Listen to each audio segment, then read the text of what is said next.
Hi friends, welcome to mind mapping lectures. So ఈ క్లాస్కి వచ్చేటప్పటికి మనం 6th క్లాస్ 4th లెసన్కి సంబంధించిన ప్రధాన భూస్వరూపాలు ఆంధ్రప్రదేశ్లో ఉండే దాంట్లో పార్ట్ 2 వీడియో ఇది. సో ఇక్కడ మనం స్టార్టింగ్ చూసుకుంటే ఆంధ్రప్రదేశ్కి వచ్చేటప్పటికి ప్రధాన భూస్వరూపాలు ఏవి అన్న దాంట్లో మొదట ఆంధ్ర కాశ్మీర్, లంబసింగి లేదా లంబసింగి. విశాఖపట్నం మన్యం ప్రాంతంలో చింతపల్లి మండలంలో మారుమూల ప్రాంతంగా ఇది ఉంటుంది. లంబసింగి కూడా ఆంధ్ర కాశ్మీర్గా ఇక్కడ పిలుస్తారు. దీనికి 2 పేర్లు ఉండడం అనేది ఉన్నది. ఇక్కడ 2 పేర్లతో కూడా పిలుస్తారు. ఇక్కడ చలికాలంలో అత్యల్ప ఉష్ణోగ్రతలు నమోదవుతాయి.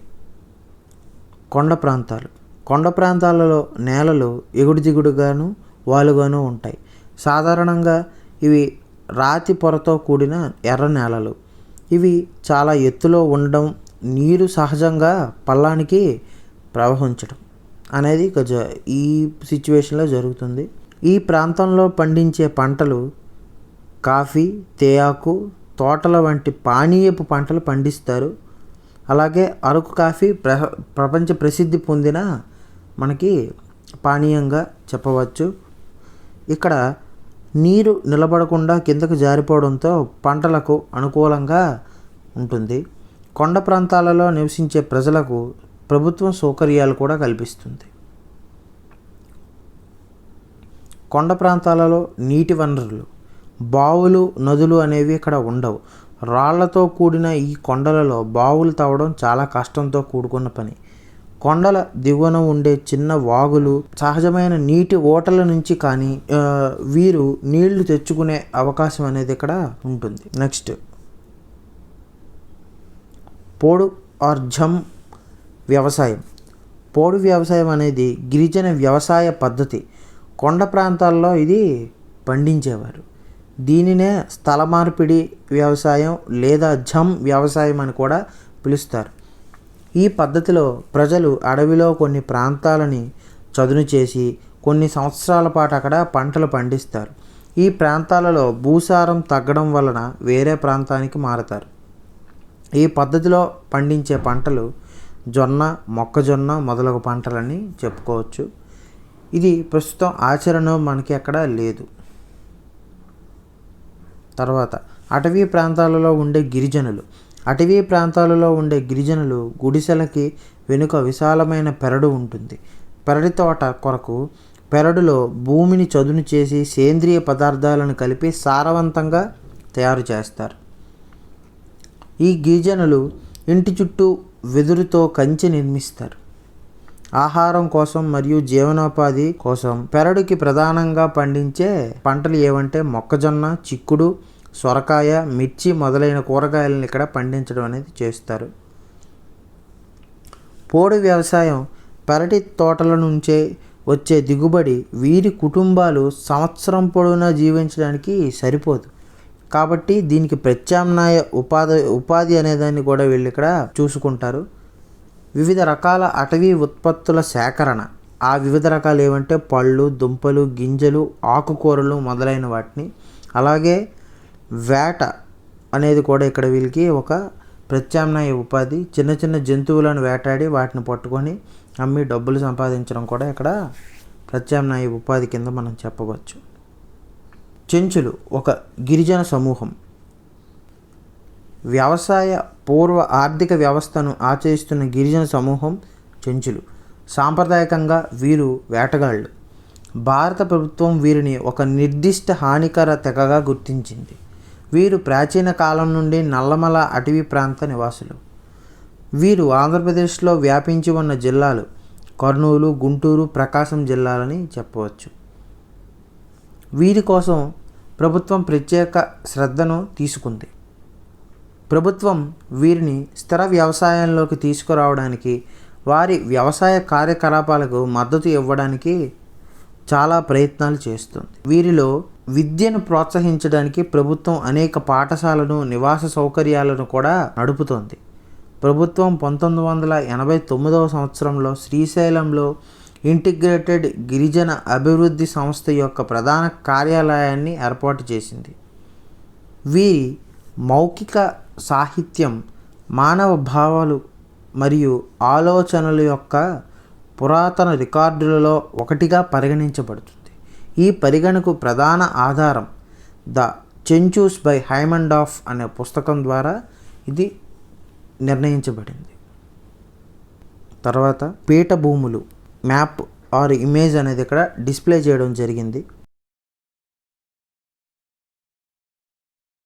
ఆంధ్రప్రదేశ్లోని పీఠభూమి ప్రాంతం దక్కన్ పీఠభూమిలోని తూర్పు భాగానికి చెందినది.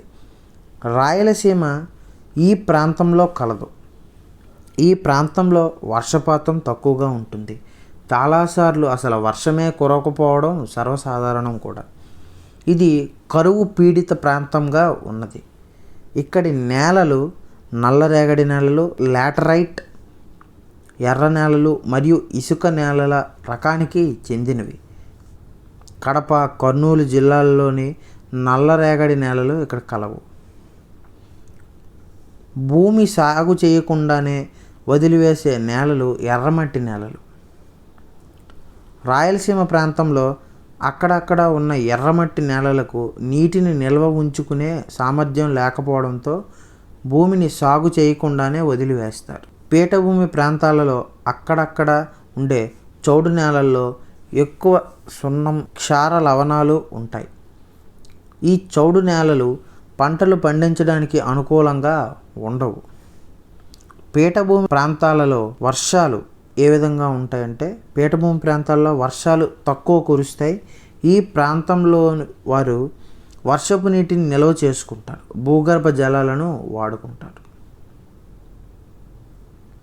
పీఠభూమి ప్రాంతాలలో సహజంగా ఉండే అగాధాలు, చిన్న కొండల వలన చెరువులను నిర్మించడం సులభం.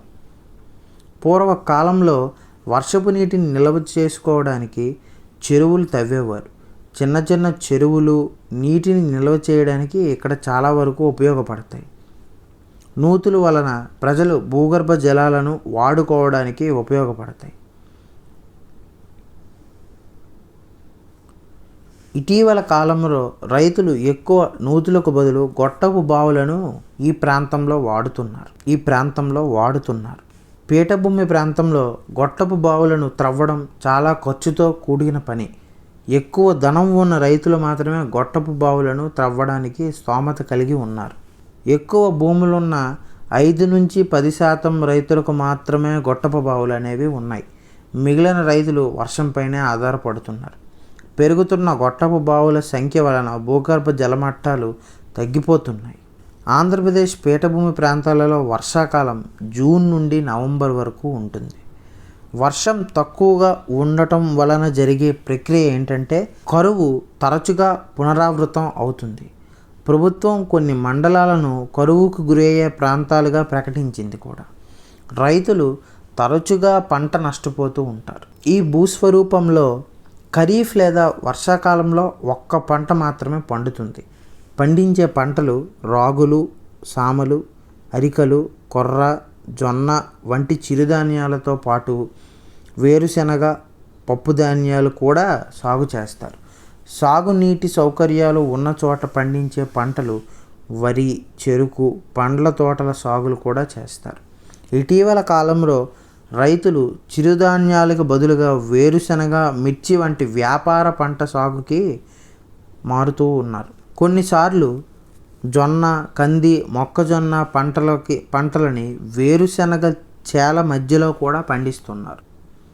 అలాగే రాయలసీమ ప్రాంతంలో వ్యవసాయం చూస్తే ఇటీవల కాలంలో రైతులు చిరుధాన్యాలకి బదులు వేరుశెనగ, మిర్చి వంటి వ్యాపార పంటల సాగుకి మారుతున్నారు. కొన్నిసార్లు జొన్న, కంది, మొక్కజొన్న పంటలని వేరుశెనగ చేల మధ్యలో కూడా పండిస్తున్నారు. తెగుళ్ళు అరికట్టడానికి, భూసారం పెంచడానికి ఈ మధ్యకాలంలో కొందరు రైతులు గట్లు నిర్మించడం, సేంద్రియ వ్యవసాయం లాంటి కొత్త పద్ధతులు మారుతున్నారు. నీటి సమస్య వలన కొందరు రైతులు మామిడి, సపోటా, బత్తాయి తోటలను పెంచడం ప్రారంభించారు. వ్యవసాయ భూములకు నీరందించడానికి పురాతన చెరువులు, వాగులను పునరుద్ధరించాలని ప్రయత్నిస్తున్నారు. నీటి సదుపాయం ఉన్న చోట అరటి, బొప్పాయి, జామ, దానిమ్మ మొదలగు పండ్ల తోటలను కూడా పెంచుతున్నారు. ఈ పండ్ల తోటలకు కొన్ని కాలాల్లో నీటి సౌకర్యం కల్పిస్తే అవి ప్రతి సంవత్సరం ఫలాన్ని ఇస్తాయి. అలాగే అనంతపురం జిల్లా చూసుకుంటే అత్యల్ప వర్షపాతం, భూగర్భ జలాలు తగ్గుముఖం పట్టడంలో అనంతపురం జిల్లాలోని కొన్ని ప్రాంతాలు తీవ్ర నీటి కొరతను ఎదుర్కొంటున్నాయి. ఉదాహరణ రాయదుర్గం, కళ్యాణదుర్గం మొదలైన ప్రాంతాలు. ఈ ప్రాంతంలో నేలలకు ఉన్న ముప్పు నేలలు క్రమంగా రాతిమయంగా మారిపోవడమే కాక ఎడారీకరణ కూడా జరుగుతూ ఉండే ఒక ప్రమాదం అనేది సూచిస్తున్నారు.